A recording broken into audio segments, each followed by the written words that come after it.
दिल्ली में राज्यपाल ने प्रधानमंत्री मोदी से की शिष्टाचार भेंट। मंडी में आपदा से हुए नुकसान की दी जानकारी। शिमला में उच्च स्तरीय कमेटी का गठन। सुक्खू सरकार ने किया कमेटी का गठन। नदी नालों के पास नहीं होगा सरकारी भवन निर्माण। मंडी में मूसलाधार बारिश के कारण आई बाढ़। भारी बारिश के कारण 3 की मौत, 1 घायल। जयराम ठाकुर ने लिया स्थिति का जायजा। आपदा राहत पैकेज में बढ़ोतरी की मिली मंजूरी। राजस्व मंत्री ने दी जानकारी। आईजीएमसी शिमला में जल्द शुरू होगी पेट स्कैन सुविधा। शिमला में किसानों बागवानों ने किया सचिवालय का घेराव। सरकारी जमीनों से बेदखली के खिलाफ प्रदर्शन। नमस्कार, मैं हूं आपके साथ गौरव राजेंद्र। बुलेटिन की शुरुआत करते हैं। राज्यपाल श्री प्रताप शुक्ल ने नई दिल्ली में प्रधानमंत्री नरेंद्र मोदी से शिष्टाचार भेंट की है। इस दौरान उन्होंने हिमाचल प्रदेश में लागू विकास योजनाओं, आपदा से हुए नुकसान और नशा मुक्त हिमाचल अभियान की विस्तृत जानकारी दी है। प्रधानमंत्री ने आपदा प्रभावित क्षेत्रों में राहत उपलब्ध कराने का आश्वासन दिया। राज्यपाल ने मंडी जिले में बादल फटने और भूस्खलन से हुए जान माल के नुकसान की जानकारी भी दी है। उन्होंने नशा मुक्त हिमाचल अभियान को पंचायत स्तर तक लागू किए जाने की बात कही है। श्री प्रताप शुक्ल ने उत्तर प्रदेश के काशी में हुए 3 दिवसीय नशा मुक्त युवा फॉर विकसित भारत सम्मेलन की जानकारी देते हुए कहा कि यह सम्मेलन वर्ष 2047 तक नशा मुक्त समाज बनाने में निर्णायक भूमिका निभाएगा। काशी घोषणा पत्र में नशे की समस्या को सामाजिक और सार्वजनिक स्वास्थ्य के दृष्टिकोण से देखा गया है, जिसे सरकार और समाज के समन्वित प्रयासों से प्रभावी रूप से लागू किया जाएगा।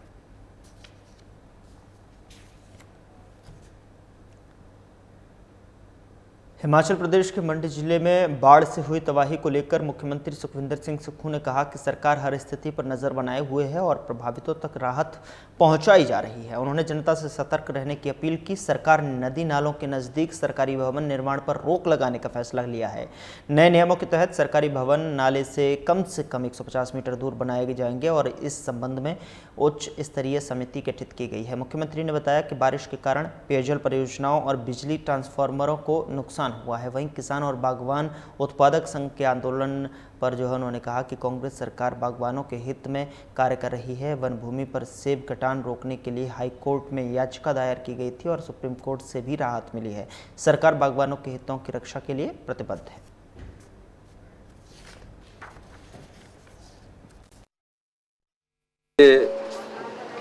मंडी में रात को बहुत तेज बारिश हुई और मंडी में तेज बारिश के कारण जेल रोड और अरे परे के जो रोड थे उसमें भारी नुकसान हुआ। मेरे ख्याल से अभी तक जो मलबे में दबे होने और 2 व्यक्तियों के मृत्यु का समाचार मिला है, लेकिन आपदा के इस कहर में रात को जिस प्रकार से क्लाउड बस्ट की 2 घटनाएं मंडी में नजर आई है और क्लाउड बस्ट के कारण इतना तेजी से पानी बढ़ा है, इस दृष्टिकोण से मैं ये कह सकता हूँ कि अभी हमने स्थिति पर नज़र रखी है। जिला अध्यक्ष, एनडीआरएफ, एसडीआरएफ की सभी टीमों को दिशा निर्देश दे दिए गए हैं और जो जहाँ तक है पहले ये पता लगाया जा रहा है कि जो मंडी में जो रात को अत्यधिक बारिश के कारण जिन घरों में लोग फंसे होंगे उन्हें कैसे निकाला जाए और हमारी सरकार ने उसको निकालने की प्रक्रिया को सुबह से आरंभ कर दिया है। तौर पर वो उत्पादक संघ की एक मांग आंदोलन उन्होंने किया है। हमने तो हाई कोर्ट में भी दायर की थी कि अभी सीजन चल रहा है और सीजन के समय फलों को ना काट फलों पौधों को ना काटा जाए। कल एजी टिकेंद्र परमार की अपील पर भी अपीयर हुए, उन्होंने भी यही कहा कि इनको ऑक्शन करने की बात की गई। चीफ जस्टिस जब उनसे पूछा गया तो उन्होंने ये जवाब दिया जिसके कानून में स्टे मिला है, तो उसकी पूरी जजमेंट आ रही है और मैं इस मामले में हम चाहते हैं कि जो जिन पौधों को पाला गया है उसको सरकार ऑक्शन करे और इस सीजन के समय अभी ना किसी को उजाड़ा जाए और न किसी को इस प्रकार की बात की जाए। मंडी सदर में बीती रात से हो रही मूसलाधार बारिश से मंडी के जो है जेल रोड और समखेतर में भारी तबाही हुई है। वहीं नेता प्रतिपक्ष जयराम ठाकुर को जब इसकी सूचना मिली तो उन्होंने आपदा प्रभावित क्षेत्रों का दौरा कर जो है स्थिति का जायजा लिया और राहत और बचाव कार्य के लिए आवश्यक दिशा निर्देश दिए हैं। बता दें कि बीती रात मंडी शहर में भारी बरसात के कारण मलबे की चपेट में आने और नाले में गाड़ियों के नीचे दबने से जो है 3 लोगों की दुखद मृत्यु हो गई,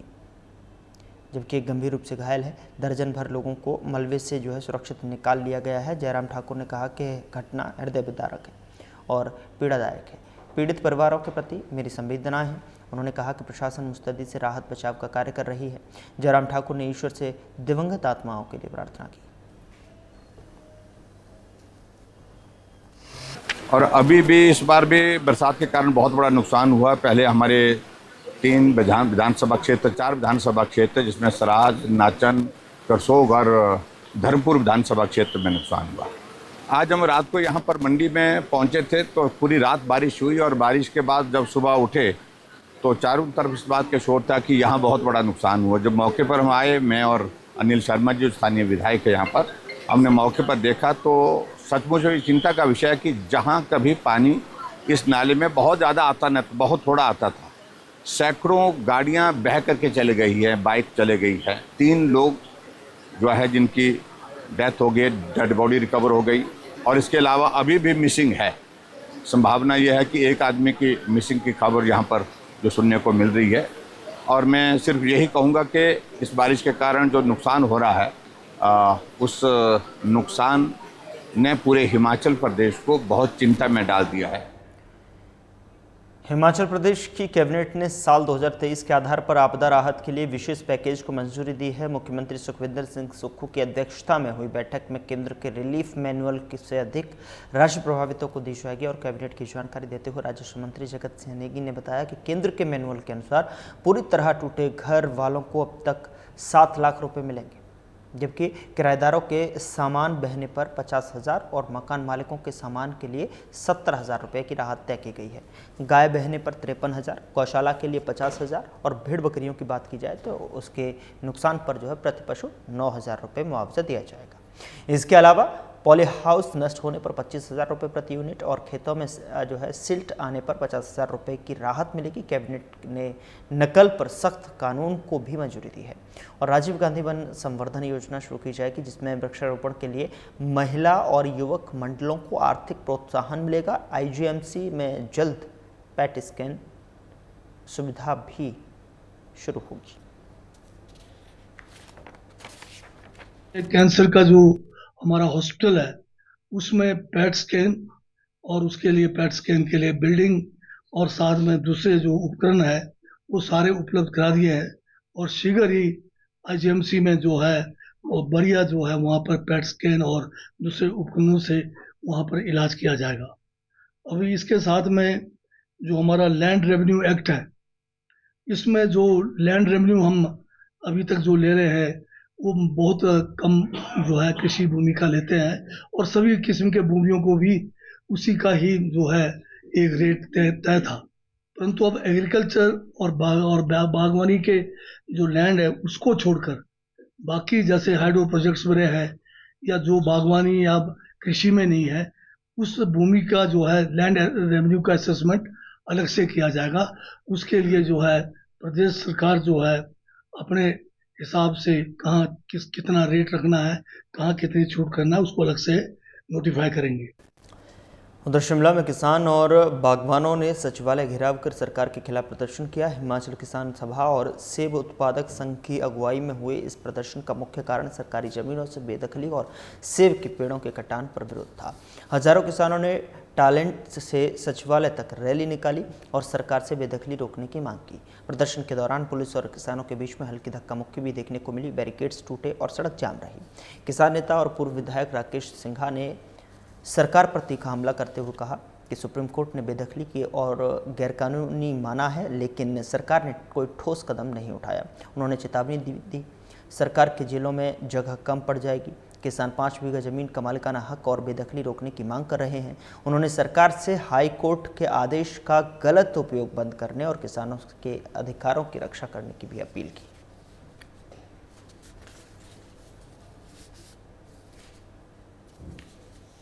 पूर्ण केस में the honourable supreme court of India ने ये आदेश दिए कि हिमाचल प्रदेश में सारी जो डीएफओ द्वारा बेदखली की गई वो गैर कानूनी है।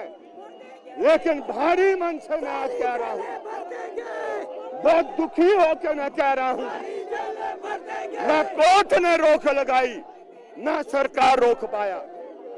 उसके बाद नीता राम के केस में द ऑनरेबल सुप्रीम कोर्ट ने कहा कि यह मसला चीफ जस्टिस ऑफ इंडिया के पास भेजकर एक बड़ा बेंच गठित किया जाएगा, तब तक यथास्थिति बनाए रखनी है। लेकिन दोबारा भारी मन से मैं कह रहा हूं, ना कोर्ट ने माना ना सरकार ने माना। पिछले कल मैं धन्यवादी हूं माननीय सुप्रीम कोर्ट का, देश के चीफ जस्टिस महोदय का। उन्होंने सेब के उधर हिमाचल प्रदेश के रोड ट्रांसपोर्ट विभाग और जिला प्रशासन शिमला के संयुक्त तत्वाधान में उपायुक्त कार्यालय बचत भवन में सड़क सुरक्षा पर एक दिवसीय कार्यशाला का आयोजन किया गया। कार्यशाला का उद्देश्य सड़क दुर्घटनाओं में कमी लाना और आमजन को ट्रैफिक नियमों के प्रति जागरूक करना रहा। कार्यक्रम में परिवहन, पुलिस, शिक्षा विभाग के अधिकारी शामिल हुए हैं। कार्यशाला में विशेषज्ञों ने सड़क सुरक्षा से जुड़े विभिन्न पहलुओं पर जानकारी दी, जिसमें ट्रैफिक नियमों का पालन, सीट बेल्ट और हेलमेट की अनिवार्यता, नशे में ड्राइविंग से परहेज और ओवर स्पीडिंग जैसे मुद्दों पर प्रमुख रहे हैं। इस दौरान आरटीओ शिमला अनिल कुमार शर्मा ने बताया कि भारत में दुनिया भर में सबसे ज़्यादा हर वर्ष 5 लाख दुर्घटनाएं होती हैं, जिनमें 1.5 लाख लोग अपनी जान गंवा देते हैं। उन्होंने बताया कि भारत में पूरे विश्व की 1% गाड़ियां हैं, लेकिन दुर्घटनाओं में 11% लोगों की मौत हो जाती है।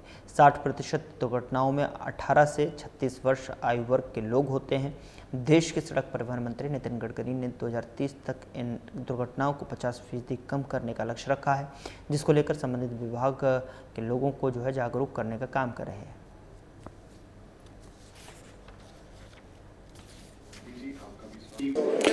देखिए, ट्रांसपोर्ट डिपार्टमेंट और डिस्ट्रिक्ट एडमिनिस्ट्रेशन की तरफ से संयुक्त रूप से आज हमने जिला स्तर के जितने भी हमारे ऑफिसर्स हैं और एनजीओज हैं, उनके लिए एक वर्कशॉप का आयोजन किया था, जिसमें रोड सेफ्टी, सड़क सुरक्षा से संबंधित जितने भी नियम है, कायदे हैं, कानून है, उनका अच्छे से पालन हो।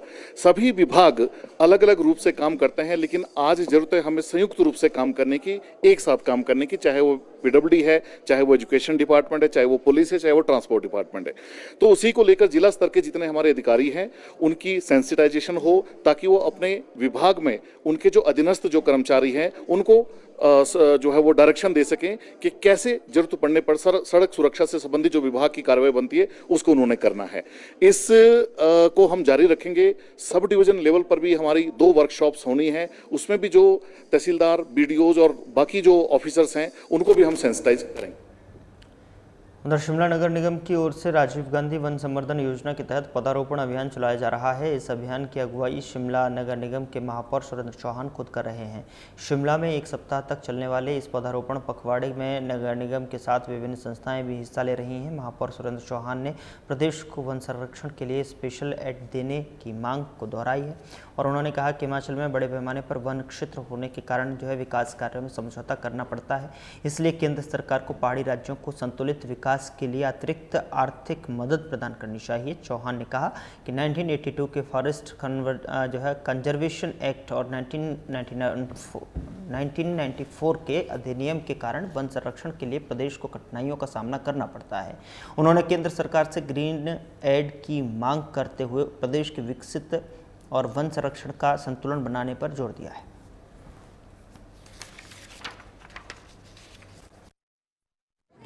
देखिए, हमारे आज नगर निगम के द्वारा एक हमने अभियान चलाया है ट्री प्लांटेशन को लेकर के। ये लगभग 1 सप्ताह एक फव्वारा के रूप में हम मना रहे हैं। पिछले कल हमने समरेल में भी किया था और टूटी कंडी में भी किया था और आप कुसुमटी भट्टा कुफर में भी किया था। हमारे अलग अलग पार्षदों ने, सभी ने, और इसके अलावा ये भी कंटिन्यू भी करेंगे। ये हमारा एक तो कि शिमला जो है ग्रीन और क्लीन रहे ना केवल शिमला बल्कि पूरा हिमाचल प्रदेश हरा भरा रहे। मकसद इसमें इशू ये है कि हमारे यहाँ आपने देखा होगा कि 1924 में जो एक्ट है, इंडियन फॉरेस्ट एक्ट है, जो हमको इसकी जो सेंट्रल गवर्नमेंट के अधीन है, उसकी हमारे को परमिशन नहीं मिलती कि हम इस पर कुछ कार्रवाई कर सकें। हमारे बुलाते तो हमें, लगाते हमें, लेकिन हमारे को अधिकार नहीं है। दूसरा 1982 का जो एक्ट है वो फॉरेस्ट एक्ट है, कंजर्वेशन एक्ट है, वो भी हमको ये इजाज़त नहीं देता है कि उसको हम पेड़ को काटे। और 48 जो आर्टिकल 48 है उसको हम प्रोटेक्ट करने के लिए और लगाने के लिए वो हमारा जो हम ऑलरेडी लगाते हैं। फिलहाल बुलेटिन में इतना ही। नमस्कार।